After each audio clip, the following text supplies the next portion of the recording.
putranya Sayyidina Husain, cucunya Siti Fatimah, cicitnya Nabi SAW, yang disebut Ali Zain al-Abidin, hiasan bagi para ahli ibadah. Zain al-Abidin, beliau sampai dapat julukan As-Sajjad, orang yang ahli sujud. Kenapa? Karena rutinitasnya ya, beliau kalau malam hari rutinitasnya sholat sunnah 1000 rakaat. Masya Allah. Itu mungkin dari habis isya sampai subuh tuh berkah waktu itu. Alhamdulillah. Ibu-ibu kuat nggak dari habis isya sampai subuh? Kuat, main HP tapi. Kuat, sama-sama kuat main HP. Makanya dulu ada ulama yang nanya, itu dengan cerita ulama-ulama zaman dulu baca Quran, hatam siang 1 kali hatam, malam 1 kali hatam. Ada yang sehari semalam 1 kali hatam.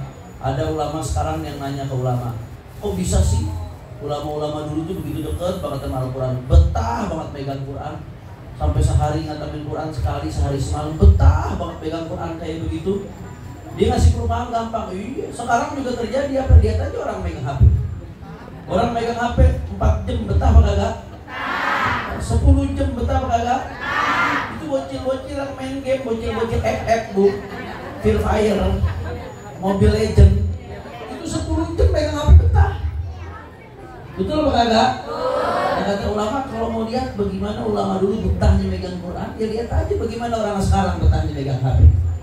Cuman bedanya dirubah, dulu megangnya Quran, sekarang megangnya HP. Bangun tidur yang dipegang HP. Mau sholat yang dipegang HP. Selesai sholat yang dipegang HP. Mau makan yang dipegang HP. Sendok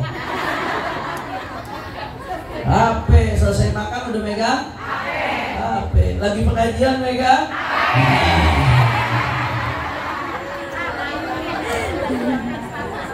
Betul nggak?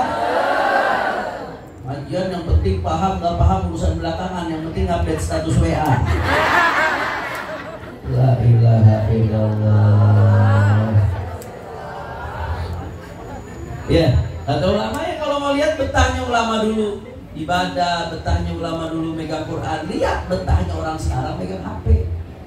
Cuman bedanya yang dulu Quran, yang sekarang HP. Sama-sama betah. Cuma tergantung kadar keimanannya. Karena imannya kuat, ibetahnya sama Quran. Orang sekarang karena imannya lemah, ibetahnya sama sama-sama bisa. Jadi kalau alasan gak ada waktu, bohong. Alasan capek, bohong. Alasan pusing, bohong. Pegang HP berjam-jam gak pusing. Emang imannya lemah, cinta sama Allahnya tipis. Makanya benar baca kalamullahnya, bercakap-cakap dengan Allah ketika sholatnya sebentar. Sama nasihat buat saya juga, saya juga sama, saya kan Ustaz zaman no. Saya juga ngerasain begitu, ngeluh. Kita nasihat nih sebelum buat ibu, nasihat buat diri saya dulu sebelum buat yang lain. Nasihat buat kita semua. Mudah-mudahan Allah jadikan kita bisa niru ulama-ulama zaman dulu insyaallah. Ya, Imam Ali Zain al-Abidin 1000 rakaat. Saya ingat guru saya, Syekhuna Dr. Al-Habib Seggaf bin Hasan Baharu. Mudah-mudahan Allah kasih panjang umur sehat walafiat. Beliau tuh orangnya senang mujahadah. Dulu kita waktu di pondok tuh kita dididik sama beliau. Setiap malam Jumat beliau ke masjid. Kita malam Jumat ini disumpah jangan marah seminggu ke depan sama sekali. Kalau marah aja sekali, berarti ngelanggar sumpah, dibayar ngelanggar sumpah. Nanti minggu depannya Jumat nih, seminggu besok nih kita mujahadah apa? Jangan bohong sekalipun selama seminggu. Nanti diajak mujahadah terus mujahadah terus. Beliau memang senang mujahadah orang. Dan kita dididik seperti itu, membiasain diri mujahadah, melawan hawa nafsu. Beliau dulu saya pernah dengar cerita ketika beliau masih di Madinah tuh, beliau dengar tuh Sayyidina Ali Zain al-Abidin sholatnya semalam 1000 rakaat.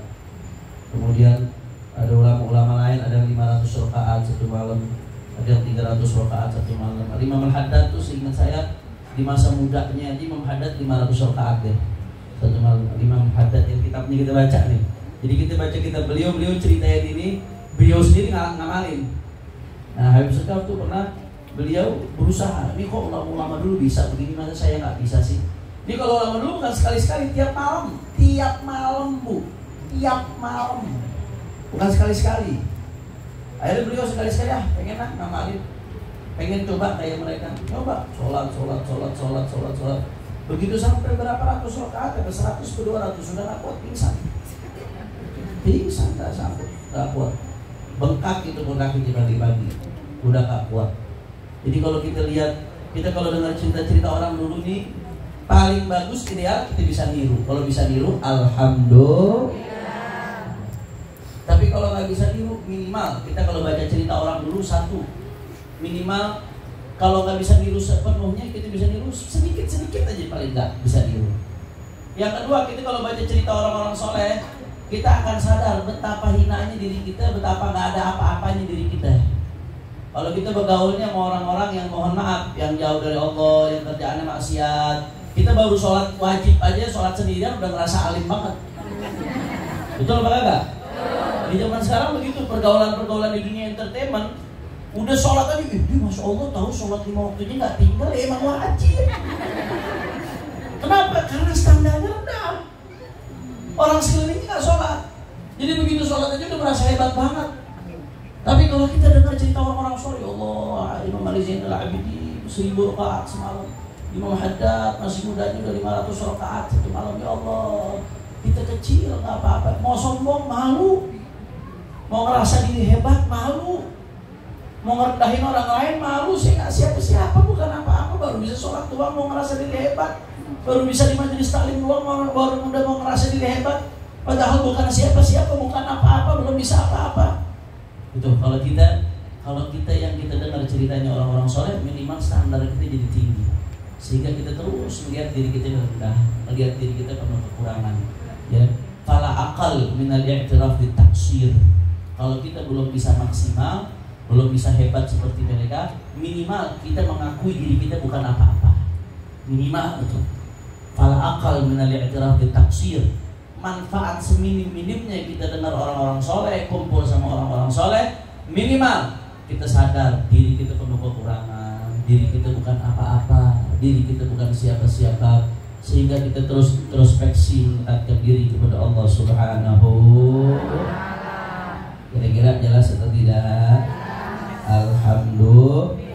Jadi dianjurkan tuh, kalau bisa ada sholat sunnah tambahan yang disebut sholat sunnah nafilah mutlaqah di luar sholat sunnah yang waktunya sudah ditentukan. Nanti akan dijelaskan apa saja sholat sunnah yang waktunya sudah ditentukan, akan dijelaskan. Kemudian di sini wa'alam, ketahuilah, kata Imam Al-Haddad, ini penting nih, bukan hanya sholat yang kita perhatiin, tapi ini ada unsur yang mesti diperhatikan. Wa'alam anna lis-salati suratan zahiratan wa haqiqatan batinatan, wala yakunu minal muqimina lis-salah 'inda Allah ta'ala hatta yuqima surataha wa haqiqataha kama yanbaghi. Fa amma suratuha fa hiya al-arkan wal adab tahiratun min al-qiyam wal qira'ati wal ruk'i was sujudi wat tasbih wa nahwiha.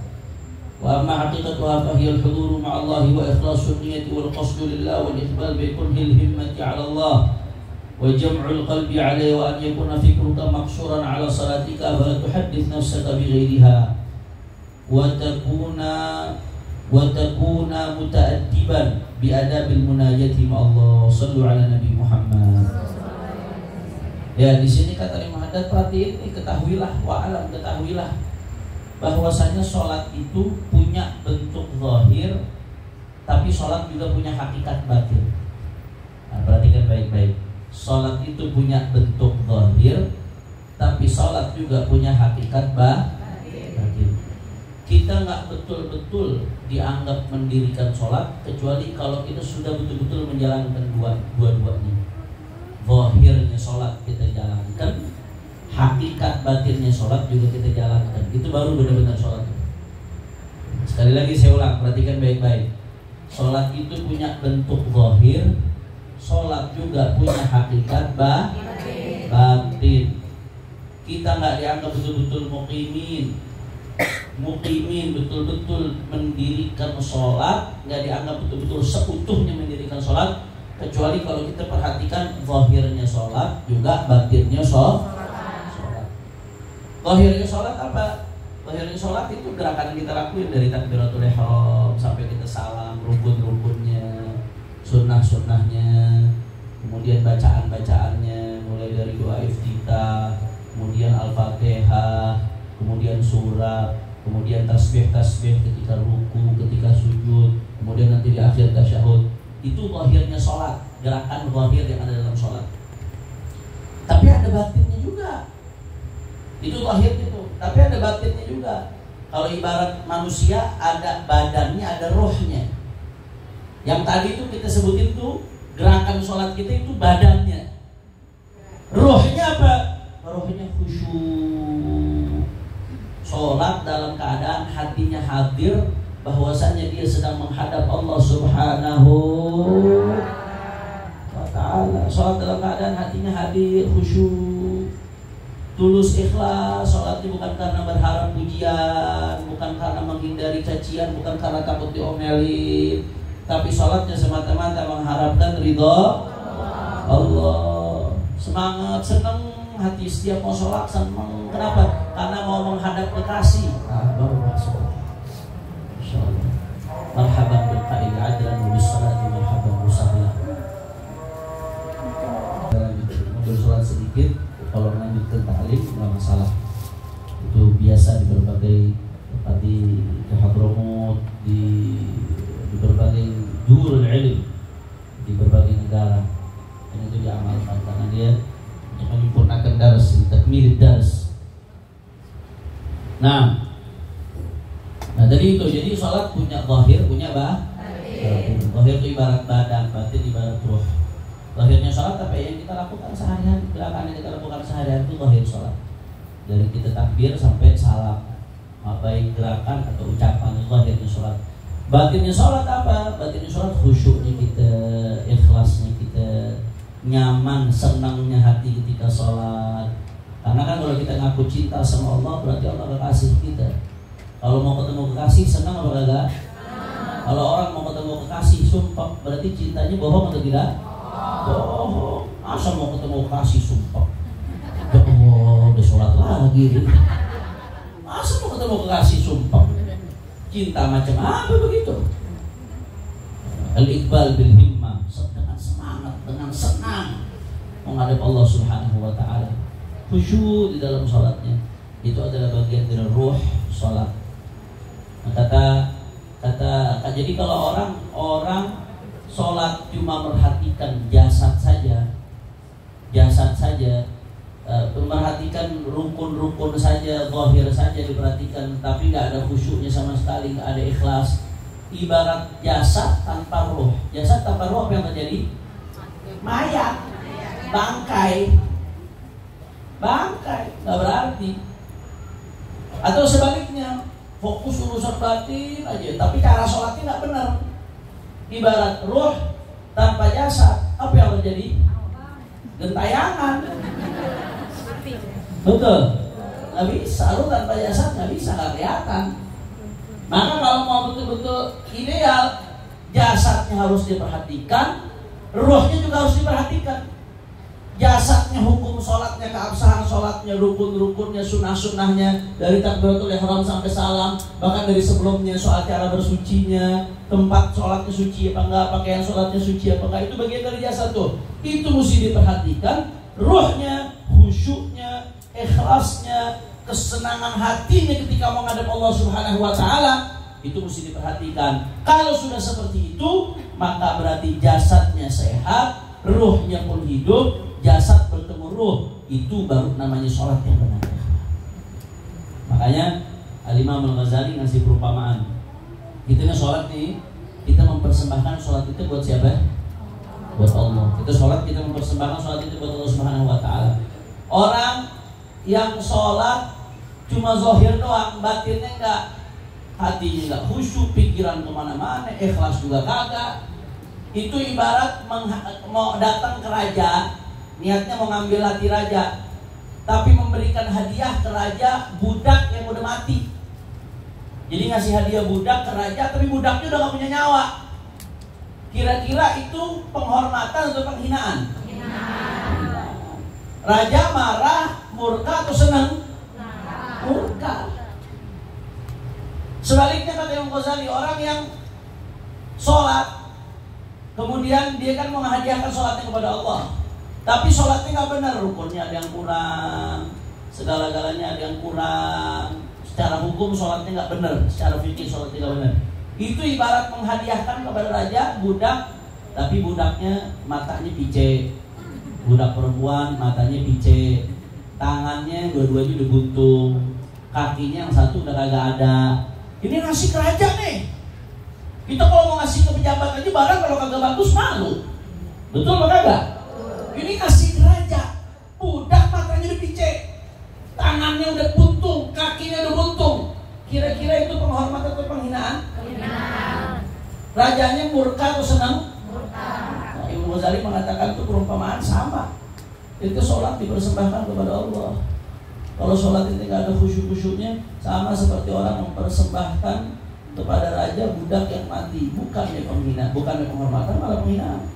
Itu sholat kepada Allah Ta'ala, tapi hatinya nggak hadir sama sekali.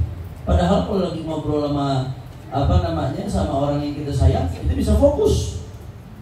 Lagi ngegosip aja bisa fokus. Kenapa giliran ngobrol sama Allah Ta'ala? Sholat itu kan berbincang-bincang sama Allah Ta'ala bagi hamba. Giliran ngomong sama Allah Ta'ala nggak ada fokus-fokusnya, pikirannya kemana-mana, hatinya kemana-mana. Itu menghina Allah Subhanahu wa Ta'ala. Makanya na'udzubillah, ya Allah, mudah-mudahan kita diampunin sama Allah Ta'ala. Kata Imam Hasan al-Basri, kullu salatin lam yahdhur fiha al-qalbu fahiya il-uqubati asra. Kata Imam Hasan al-Basri, setiap salat yang hati tidak hadir di dalamnya, maka salat itu lebih dekat kepada hukuman daripada pahala. Kullu salatin lam yahdhur fiha al-qalbu fahiya il-uqubati asra. Setiap salat yang kita laksanakan tapi hati kita nggak hadir sama sekali, benar-benar ngambang, nggak ada khusyuk-khusyuknya, ngambang sengambang-ngambangnya, itu fahiya ilal uqubati asra. Itu lebih dekat kepada dosa daripada kepada pahala. Lebih pantas untuk dapatkan siksa daripada dapat ganjaran yang baik dari Allah Subhanahu wa Ta'ala. Na'udzubillah min. Karena bukan penghormatan, itu lebih dekat kepada penghinaan. Ini bahasanya Hasan Basri, ini bahasa tasawuf. Ya, kalau pakai tolak ukur syariat, asal udah sah, dia udah lepas dari tuntutan. Tapi bahasa tasawuf bagaimana, bukan sekedar sah, tapi kita mempersembahkan yang terbaik kepada Allah Subhanahu. Makanya kata Nabi SAW, laisa lil mar'i illa min salatihi illa ma'adal. Seseorang, kata Rasulullah SAW, nggak mendapatkan apa-apa dari sholatnya kecuali sesuai dengan kadar khusyuknya dia. Kadar seberapa besar pikirannya dan hatinya hadir ketika sholat. Kalau ketika sholat pikiran hatinya hadir 10%, ya berarti dapatnya 10%. Kalau ketika sholat pikiran dan hatinya hadirnya 50%, ya berarti dapat pahala sholatnya 50%. Kalau pikiran dan hatinya hadirnya 100%, berarti dapatnya 100%. Kata Nabi, laisa lil mar'i min salatihi illa ma'aqal. Seseorang tak mendapatkan apa-apa dari sholatnya kecuali apa yang dia hadirkan di otaknya, di hatinya, itu yang dia dapatkan di dalam sholat. La ilaha illallah. Mudah-mudahan Allah kasih kita rezeki khusyuk insyaallah. Amin ya rabbal amin ya rabbal alamin. Allah. Makanya sampai dalam satu riwayat disebutkan siapa orang yang dijaga sholatnya, dijaga betul, disempurnakan, khusyuknya dijaga, zahirnya dijaga, batinnya dijaga, itu nanti takhruj sholatuhu bayda musfarrah. Sholatnya itu nanti di hari kiamat akan bangkit dalam keadaan putih terang benderang. Sholatnya akan ngomong kepada hafizaqallahu kama hafidtani. Semoga Allah menjaga kamu sebagaimana engkau menjagaku. Sholatnya akan doain kita tuh, orang yang sholatnya rapi, istiqomah sholat, bukan cuma istiqomah, dijaga juga, berusaha hatinya khusyuk ketika sholat, maka sholatnya akan mendoakan dia, hafizaqallah kama hafidtani, kata sholatnya, mudah-mudahan engkau dijaga Allah sebagaimana engkau menjaga aku. Tapi sebaliknya, orang yang gak merapikan sholatnya, yang sholatnya berantakan, kacau, acak-acakan, itu sholatnya akan keluar dalam bentuk kegelapan, sauda mudlimah, hitam, gelap, pekat. Disumpahi nama sholatnya. Apa kata sholatnya kepada dia? Dayya'akallah kama dayya'tani. Mudah-mudahan kamu diabaikan oleh Allah sebagaimana kamu mengabaikanku, kata sholat. Jadi sholat kalau kita jaga, dia akan doain kita. Tapi kalau sholat kita sembarangin, entengin, digampangin, sholat akan nyumpain kita. Mudah-mudahan engkau diabaikan oleh Allah sebagaimana ya engkau mengabaikan aku. Kemudian thumma tulaffu kama yulaffu thawbil khaliq fayudrab biha wajhuh. Kemudian sholat itu akan dilemparkan ke mukanya, bukannya diterima sama Allah, malah dibalikin, dilemparkan ke mukanya kalau kita tak berusaha menjaga sholat. Kata Nabi, innamas salatu tamaskunun wa khudu' wa takhaddu'un wa takhashu'un. Kata Rasulullah SAW, intisari dari sholat itu as-sakinah, tenang, ketenangan hati, wa khusyu' wa takhaddu'un, dan berusaha tunduk kepada Allah, wa takhashu'un, dan bagaimana kita berusaha khusyuk. Nabi nggak bilang khusyuk tapi takhasyu', berusaha khusyuk, karena di antara kita masih digoda setan.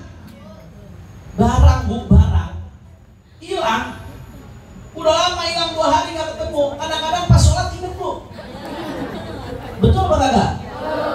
Ada urusan nih kita mau rapiin, lupa, belum sempet.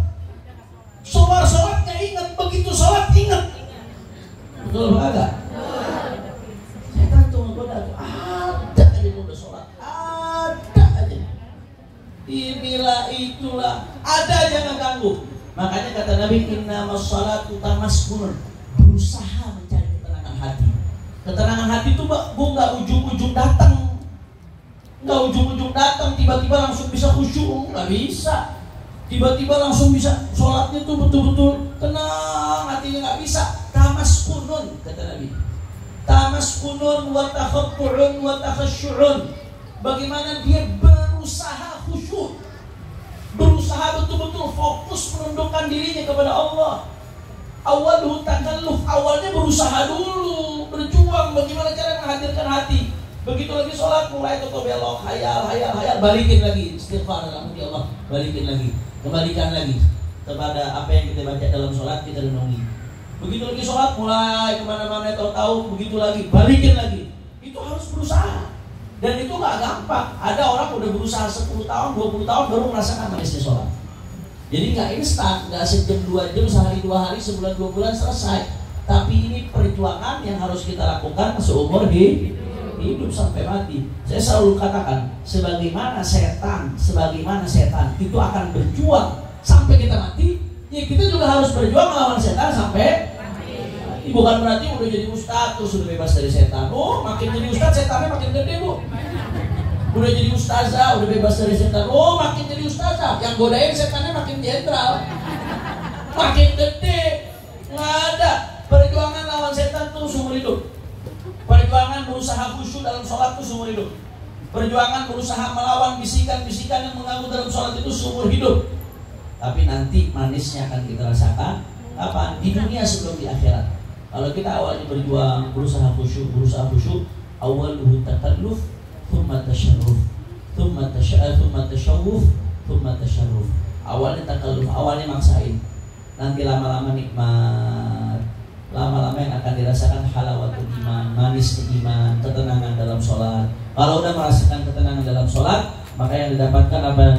Kemuliaan dari Allah Subhanahu wa ta'ala. Makanya ulama-ulama dulu, masya Allah, ulama-ulama dulu itu disebutkan daripada salafun saleh, ya, itu sampai-sampai mereka ketika sholat, ada yang lagi sholat saking khusyuk itu badannya nggak bergerak sama sekali. Karena kata Nabi SAW, ada orang lagi sholat depan Nabi badannya banyak bergerak, ada aja beginilah, begitulah, terbeginilah, terbegitulah.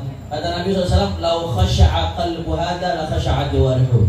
Kata Nabi, andai kata hatinya khusyuk, badannya bakal khusyuk juga, nggak banyak tingkah badannya. Begitu badannya banyak tingkah, walaupun dia berusaha menghindari 3 kali berturut-turut. Kalau 3 kali berturut-turut gerakan besar, sholatnya apa? Batal. Ini enggak 3 kali berturut-turut, sekali-sekali doang. Cuma sekali-sekalinya sering.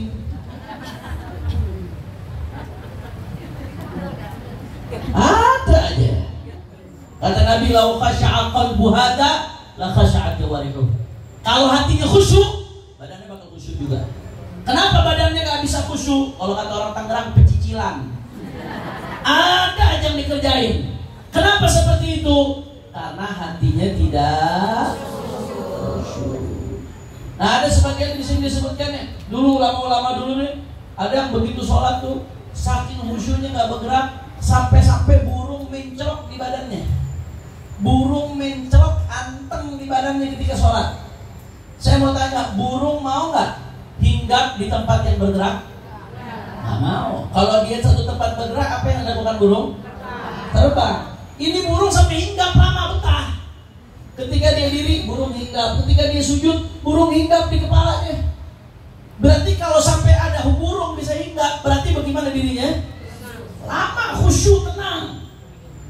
Bagaimana sujudnya? Khusyuk, lama, tenang. Saking khusyuknya, saking tenangnya ketika sholat, sampai burung bisa hinggap di badannya.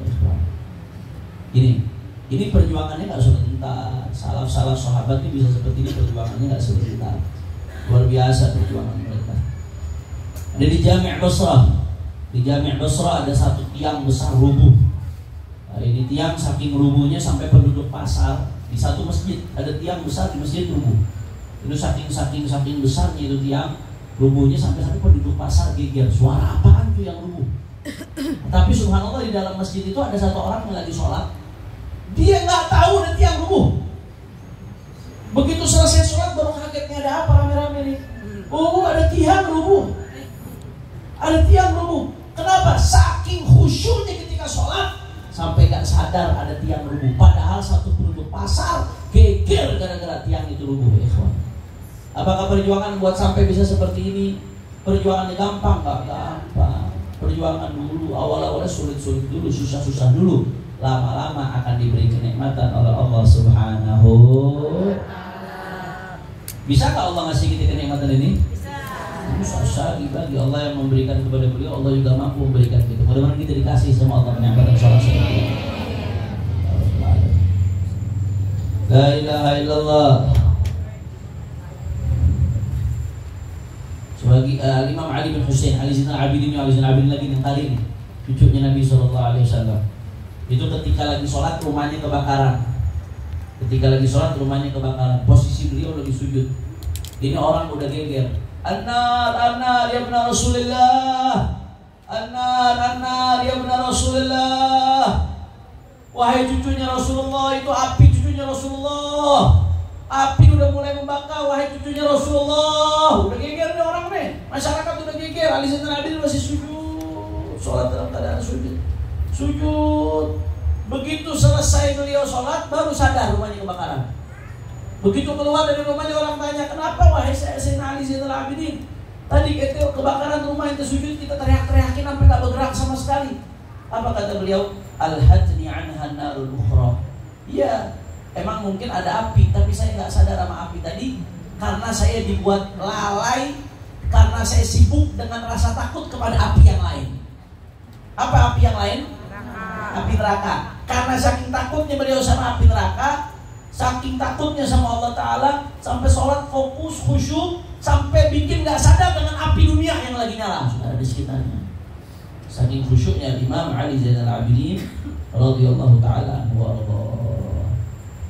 Sallu ala Nabi. Sallu ala Nabi. Kita boro-boro. Yang kagak ingat jadi ingat. Yang nggak bisa dipikirin di luar sholat jadi dipikirin. Betul apa kagak? Ada dua tuh yang digoda setan kadang-kadang dua. Satu lagi sholat supaya sholatnya nggak konsentrasi. Dua kadang-kadang di kamar mandi. Setan kan pengennya kita lama-lama di kamar mandi. Akhirnya begitu sampai kamar mandi dibikin hayal gitu. Yang lupa tuh bisa ingat tuh di kamar mandi tuh. Hayal supaya apa? Supaya lama di kamar mandi dibikin sama setan. Dua tuh biasanya. Lagi sholat hal-hal lupa bisa ingat, dua lagi di kamar mandi lagi buang air ya, itu seharusnya disuruh buru-buru, jangan lama-lama di kamar mandi. Setan bikin supaya lama. Apalagi zaman sekarang setannya nggak semuanya nggak nampak, ada setannya nampak, main HP di kamar mandi. Masuk kamar mandi buang air sambil main HP, model-modelan orang zaman sekarang. Disuruh buru-buru di kamar mandi, dia malah iktikaf. Betah. Iktikaf itu artinya tetap di satu tempat. Na'udzubillah min Itu godaan setan. Jangan lama-lama kalau mandi buru-buru keluar. Kalau nggak ada hajat, nggak ada kepentingan buru-buru. Makanya kita masuk kamar mandi disuruh Allahumma inni a'udzubika minal khubuthi. Kalau melindungi kami dari setan, laki-laki, setan, perempuan. Kenapa sarangnya setan? Ente betah di sarangnya setan. Wajah asariku fasaraqa farasa Rabi' bin Khaytham wa huwa shalah faja'ala an-nas yad'un 'alayhi wa qala Rabi' laqad ra'aytu hina atlaqahu wa qalu law talabtahu fa akhadtahu minhu qala kana salati ahab ilayya min al-faras wa huwa minhu fi hil. Ada seorang namanya Rabi' bin Khaytham, dia lagi sholat, kudanya ditaruh di sampingnya, Bu. Kuda nih kalau zaman dulu kuda tuh sekarang tuh kendaraan elit. Ya kalau zaman sekarang tuh kuda tuh ibarat Fortuner, ya Pajero, bahkan bisa Alphard. Kuda-kuda yang makin mahal tuh makin luar biasa. Kuda tuh kendaraan elit, kuda zaman dulu. Ini Rabi' bin Khaytham lagi sholat, kudanya ditaruh di sampingnya, diikat depan dia, nggak jauh situ. Begitu dia lagi sholat, kudanya diikat, tahu-tahu ada yang nolong kudanya pas dia lagi sholat. Orang-orang pada bilang tuh, Robi kuda itu dicolong, dia diem aja tetap dia sholat. Akhirnya apa yang terjadi ketika itu? Selesai dia sholat, ada orang yang bilang, kenapa ente nggak batalin sholat ente tadi, ente kejar ke orang yang nyolong kuda. Kalau sekarang udah nggak kejar, percuma udah jauh. Apa kata Robi? Kanat salati habba ilayya minal faras. Sholat itu lebih saya senangi dari kuda saya. Kalau saya batalin sholat saya demi kuda, berarti saya lebih senang kuda atau sholat? Kuda. Kalau saya batalin sholat demi kuda, saya lebih senang kuda daripada sholat. Tapi ini enggak, sholat saya lebih saya senangin dari kuda saya. Makanya biarin lah, apa-apa ambil kuda saya, yang penting jangan diambil sholat saya. Jangan dirusak sholat saya. Saking nikmatnya di dalam sholat. Kalau gitu boro-boro kuda sekelas Alphard, HP taruh di sini. Lagi sholat atau ada yang nyolong. Apa yang terjadi, Bu? Sambit. Boro-boro kuda. Nah, ini kita dengan cinta-cinta gini, Bu, minimal kalau bisa mendekati niru alhamdulillah. Atau seminim-minimnya kita biar tahu diri kita betapa bobroknya, betapa jauhnya dari Allah Subhanahu wa taala. Minimal tuh. Kita dengar cinta-cinta gini tujuan saya minimal supaya kita sadar, ya Allah, betapa kurangnya kita. Apa yang mau disombongin, apa yang mau dibanggain, betapa kurangnya kita. Seujung kuku nggak ada kalau dibandingin sama ulama dulu, ya. La ilaha illallah. Shallu ala Nabi Muhammad. Maka ya di antara yang paling penting ketika sholat berusaha untuk khusyuk hati. Di sini Syekh Al-Malibari, Syekh Zainuddin Ahmad bin Muhammad Al-Malibari memberikan ilaj apa ya, resep gimana caranya supaya khusyuk. Orang-orang kayak kita nih yang susah, bagaimana caranya supaya khusyuk. Di sini dikatakan ya, kamu kalau mau khusyuk berusaha sadar, fandur ayyuhal ghafir baina yaday man taqum wa man tunaji wasahi an tunaji maulak bi qalbin ghafir wa sadrin mashhun bi wasaisid dunya wa khaba'ithis syahawat. Kamu kalau mau khusyuk, satu, sadari kamu sedang hadap siapa. Itu yang mesti pertama kita pikirkan. Jadi sholat jangan asal sekedar sholat aja. Sebelum sholat sadari betul-betul kamu mau ngadep siapa. Lagi-lagi tadi Sayyidina Ali Zainal Abidin, memang beliau gudwah ya. Sayyidina Ali Zainal Abidin itu kalau udah mau sholat, wudu, mau sholat itu sampai pucat, sampai pucat gemetar. Kenapa pucat gemetar? Kata dia, tadrun baina yaday man aqum wa liman urid tunaji. Ente tahu Anda mau ngadep siapa? Anda mau ngadep siapa? Anda mau bermunajat kepada siapa? Kau tahu? Allah, Malikal Mulki, Rabbul Alamin, Raja dari segala raja. Kadang-kadang kita mau ngadep pejabat aja sungkan, gemeter, takut. Ini mau ngadep raja dari segala raja. Terus konsentrasinya mau berantakan, pikirannya nggak mau fokus, hatinya mau ditaruh di tempat lain. Sayyidina Ali Zainal Abidin itu sampai pucat, saking kebayang, ini saya mau ngadep siapa nih? Baina yaday man aqum, saya mau ngadep siapa sekarang? Jadi itu step langkah yang pertama. Langkah yang pertama agar kita khusyuk, sadari kita mau ngadep siapa. Sadari ketika sholat mau ngadep Allah, raja dari segala raja. yang mampu menyelesaikan semua masalah kita, yang mampu mengangkat kita setinggi-tingginya dalam sekejap, dan mampu menghancurkan kita sehancur-hancurnya dalam sekejap, yang mampu memuliakan kita dalam sekejap, dan yang mampu menghinakan kita dalam sekejap, saudara, yang mampu menghidupkan kita dalam sekejap, dan yang mampu mematikan kita dalam sekejap, yang mampu menyenangkan kita dalam sekejap, dan mampu juga untuk membuat kita sengsara dalam sekejap, saudara. Raja dari segala raja, Allah Subhanahu wa Ta'ala. Sedangkan kita kalau mau ngadep pejabat nih, mau ngadep nih, lagi ada keputusan urusan kita di tangan dia nih. Ini kalau tangan dia tanda tangan, urusan tanah kelar. Dia nggak tanda tangan, urusan tanah nggak kelar nih. Tanah saya bisa selesai, ludes, bisnis saya habis. Oh, itu begitu menghadap, ya Allah, supaya hatinya bergerak, ya Allah, begitu menghadap, fokus pikirannya di pejabat itu. Bagaimana caranya nih supaya dia tanda tangan, konsentrasi semua akan dikerahkan segitu, padahal urusan gak seberapa. Ini Allah, wahwal mu'ti, yang memberikan, beliau yang memberikan anugerah, beliau memberikan kita nyawa, yang memberikan segala-galanya, Allah. Terus kita gak fokus kepada Allah Subhanahu wa Ta'ala. Jadi itu step langkah yang pertama, sadari kita menghadap siapa, sadari. Dan sadari, kata beliau, yang kedua, bahwasanya yang kau mau menghadap kepadanya ini melihat hatimu, menatap sanubarimu. Itu yang kedua. Jadi kita bukan sekedar ngadep. Kalau ngadep sama manusia sehebat-hebatnya, apa bisa melihat isi hati kita?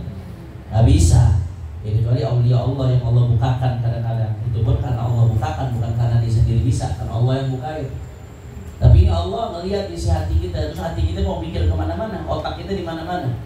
Itu sadari yang kedua. Yang ketiga, stepnya sadari bahwasanya sholat kita nggak diterima oleh Allah kecuali sesuai dengan kadar khusyuk kita. Maka betapa ruginya kalau sampai kita mempersembahkan kepada Allah sholat yang nggak khusyuk, bukan yang menghormati, malah menghina. Itu kesadaran yang ketiga yang mesti kita bangun. Itu tiga kesadaran yang mesti kita bangun. La ilaha illallah. Kalau nggak bisa juga bagaimana, Beb? Nah, kata Syekh Al-Malibari di sini, beliau ngasih resep buat kita-kita yang imannya lemah. Coba bayangin, ente bayangin, ente lagi sholat, kemudian ente diperhatiin sama guru kamu yang soleh, yang alim, yang betul-betul kamu sungkan kepada dia.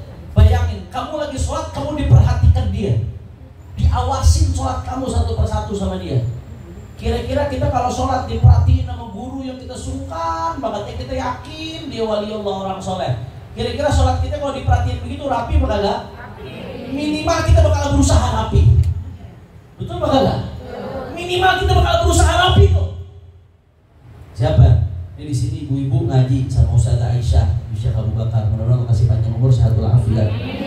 Atau ibu-ibu ini lagi sholat sendiri, diperhatiin sama beliau, dilihatin sholatnya dari awal sampai akhir.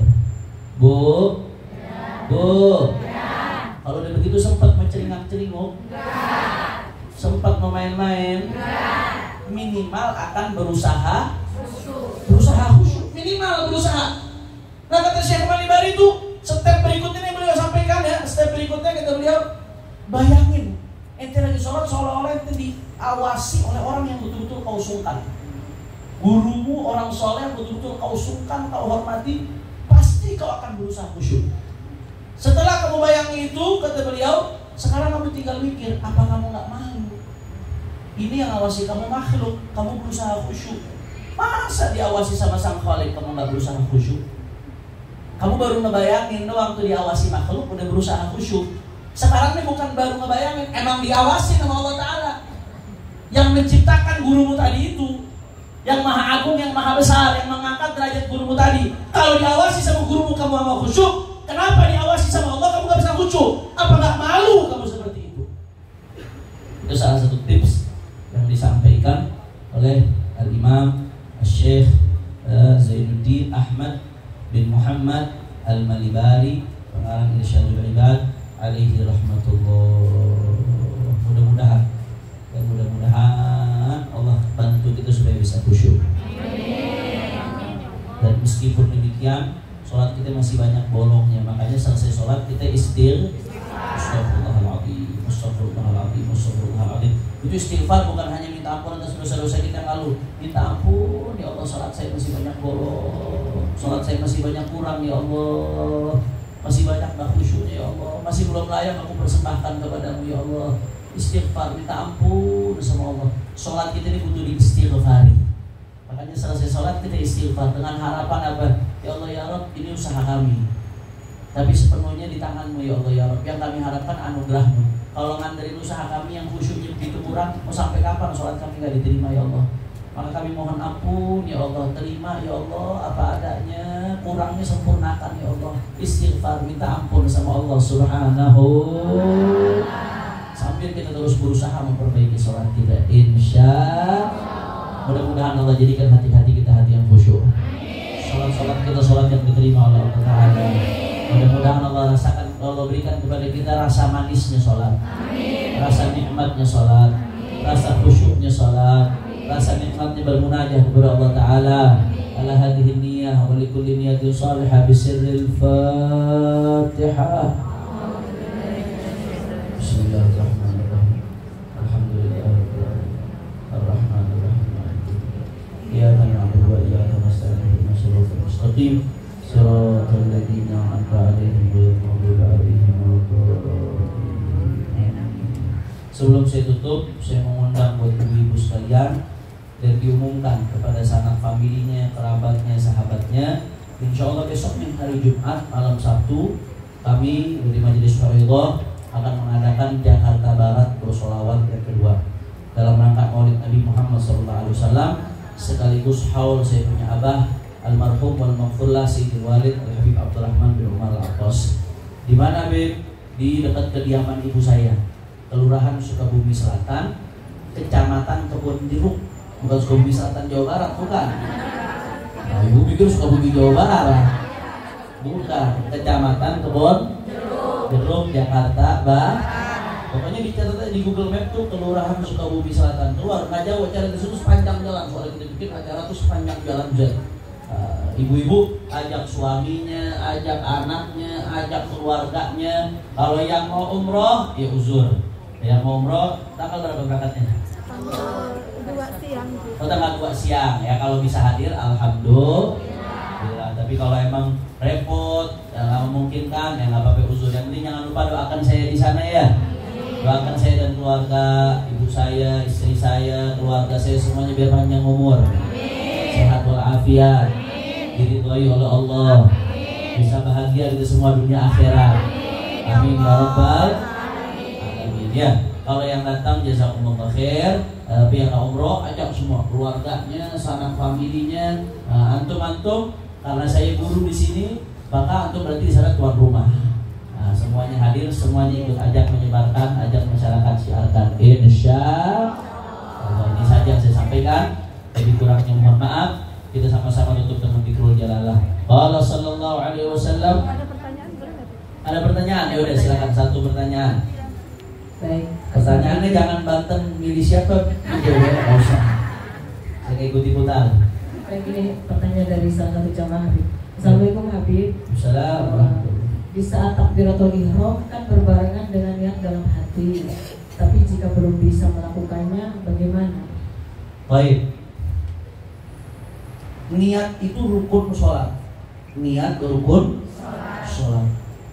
Termasuk rukun yang wajib dilakukan, nggak boleh ditinggalkan. Kapan tempatnya niat? Tempatnya niat itu di dalam hati. Di mana tempatnya? Di dalam hati. Kapan dilakukannya? Ketika takbiratul